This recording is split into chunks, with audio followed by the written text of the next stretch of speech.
రాష్ట్రంలో ప్రస్తుతం దొంగలు ఊళ్ళు పంచుకున్నట్టు మంత్రులు, ముఖ్యమంత్రులు, వాళ్ళ పిఏలు, పిఎస్లు, షాడో వాళ్ళు వీళ్ళందరూ సిమెంట్ కంపెనీల మీద పడి దోచుకుంటున్నారు. అయితే Konda Surekha OSD Deccan cement company ప్రతినిధికి రివాల్వర్ పెట్టి బెదిరిస్తే ఇప్పుడు అది చినికి గాలివానగా మారింది.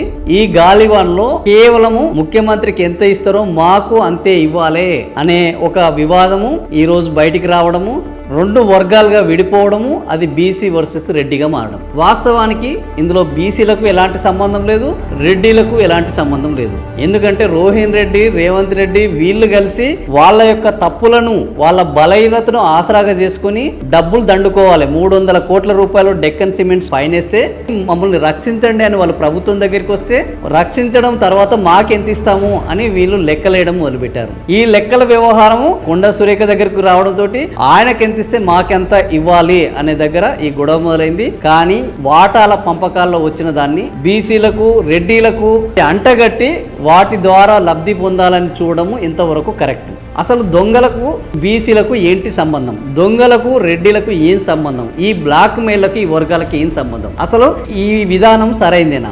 ఎవరైతే తమ ఆధిపత్యం కోసము, అధికారం కోసము, అవినీతిని కప్పిపెట్టుకోవడానికి ఈ వర్గాలను వాడుకుంటున్నాయి తప్ప మరి వీళ్ళు సంపాదించిన దానికి వీళ్ళు చేస్తున్నది ఈ వర్గాలకు ఏమైనా ఇస్తున్నారా?